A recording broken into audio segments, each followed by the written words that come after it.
मैं सुदर्शन कुमार छपरा बिहार से।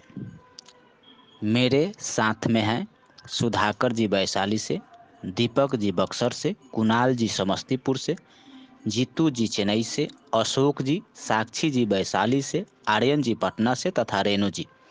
ये सभी लोगों के द्वारा बिहार ज्ञान श्रृंखला में प्रायोगिक परीक्षाओं को ध्यान में रखते हुए कुछ महत्वपूर्ण जानकारियाँ दी जाएगी और इसके अंत में आपसे 10 सवाल किए जाएंगे और आपको कमेंट बॉक्स में सवाल का जवाब देना है। जैसे कि होम रूल आंदोलन। भारत में होम रूल आंदोलन सन 1916 में शुरू हुआ था।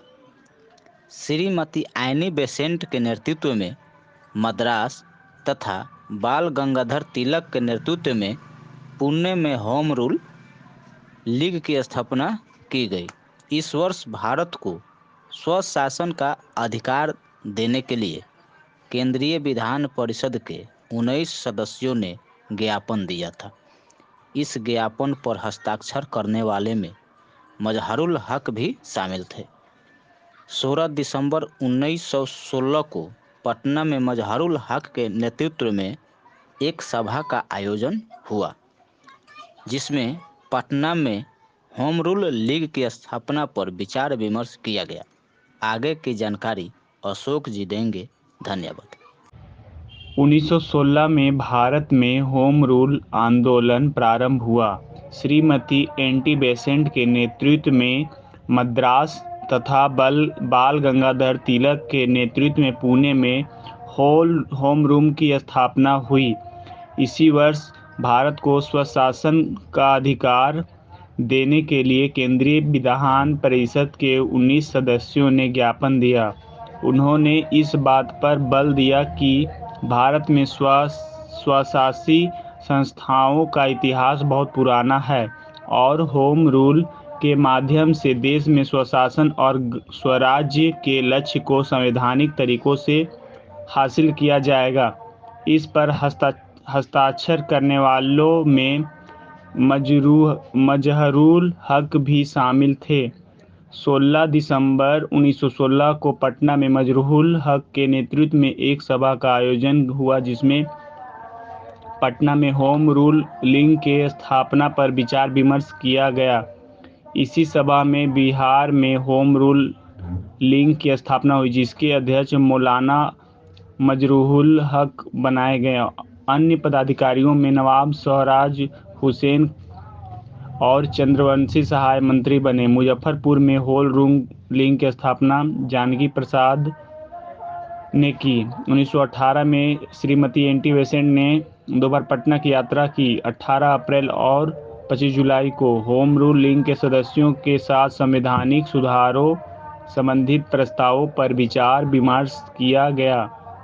होम रूल आंदोलन भारत में और बिहार में भी व्यापक समर्थन प्राप्त नहीं कर पाया और धीरे धीरे राष्ट्रीय आंदोलन में कांग्रेस की ही भूमिका निर्णायक बन गई। और चंपारण सत्याग्रह। उत्तर बिहार में स्थित चंपारण जिला 1917 में महात्मा गांधी द्वारा भारत में जन आंदोलन के सशस्त्र के रूप में सत्याग्रह के प्रयोग का पहला स्थल रहा। इस क्षेत्र में अंग्रेज भूमिपतियों द्वारा किसानों का निर्मम शोषण एवं लंबे समय से होता चला आ रहा था। किसानों को गोरे जमींदार बलपूर्वक नील की खेती के लिए बाध्य करते थे और प्रत्येक बीघा पर उन्हें 3 कट्ठे में नील की खेती अनिवार्यता करनी पड़ती थी। इसे 3 कठिया व्यवस्था कहते थे। इसके बदले में उन्हें उचित मजदूरी नहीं मिलती थी। नील की खेती से भूमि पर बुरा प्रभाव पड़ता था। जो किसान नील की खेती करने से मुक्ति चाहते थे, उन पर मनमाने ढंग से लगान लगा दिया जाता था। इस उत्पीड़न और शोषण के कारण किसानों की आर्थिक दशा दयनीय हो गई। प्रशासन, पुलिस और न्यायपालिका भी इस पर उत्पीड़न में जमींदारों की सहायता करती थी और किसानों को अत्याचार से मुक्त की राह पर नजर नहीं आ रही थी। 1916 में कांग्रेस के लखनऊ अधिवेशन में बिहार से काफ़ी संख्या में प्रतिनिधि शामिल हुए थे। इसी में चंपारण के राजकुमार शुक्ल भी थे, जो स्वयं इस उत्पीड़न का शिकार रहे थे। उन्होंने चंपारण के किसानों की दयनीय स्थिति पर ध्यान आकर्षित किया और ब्रज किशोर प्रसाद ने एक प्रस्ताव प्रस्तुत किया, जिसमें इन समस्याओं के निदान के लिए एक समिति की गठन की बात कही गई, जिसमें सरकारी और गैर सरकारी सदस्य शामिल हो गए। राजकुमार शुक्ल के अनुरोध पर ही गांधी जी चंपारण आने और स्थिति का अध्ययन करने पर सहमत हुए।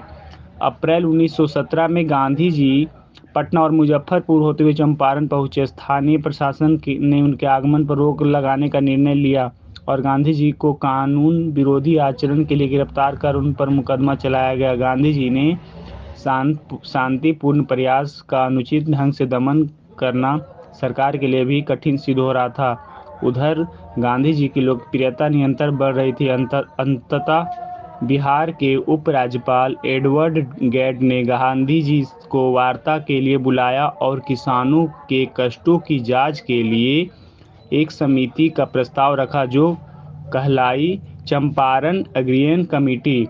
गांधी जी भी इनके सदस्य बने। कमेटी की अनुशंसा पर 3 गठिया व्यवस्था का कानून अंत कर दिया गया। धन्यवाद। आगे जैसा कि पीछे अशोक जी ने बताया होम रूल, बिहार राष्ट्रीय आंदोलन इत्यादि के बारे में, अब आगे सर्व इस्लामाबाद का प्रसार के अंतर्गत विश्व भर में सभी मुसलमानों को एकता के सूत्र में बांधने के प्रयास किए गए तथा ऑटोमन खलीफा के प्रति निष्ठावान रहने की सलाह दी गई थी। असहयोग आंदोलन 1919 से 1923 के बीच हुआ था। खिलाफत आंदोलन का उद्देश्य तुर्की के सुल्तान एवं ऑटोमन खलीफा के प्रति मित्र राष्ट्रों के अन्यायपूर्ण व्यवहार का विरोध करना था, जबकि असहयोग आंदोलन का उद्देश्य ब्रिटिश सरकार पर संवैधानिक सुधारों को लागू करने के लिए दबाव बनाए रखना था। इससे हिंदू मुस्लिम एकता को भी बल मिला और राष्ट्रीय आंदोलन की गति भी तेज हुई। दोनों आंदोलन का बिहार में व्यापक प्रभाव रहा। बिहार में खिलाफत आंदोलन 1919 में प्रारंभ हुआ। प्रथम विश्व युद्ध के पूर्व ही 1912 से 13 में यूरोप बाल्कन युद्ध लड़े गए। इसे तुर्की के राज के विरुद्ध बाल्कन प्रायद्वीप की ईसाई प्रजा ने विद्रोह किया। मजहरुल हक 1914 में कांग्रेस के एक प्रतिनिधि मंडल के साथ इंग्लैंड गए।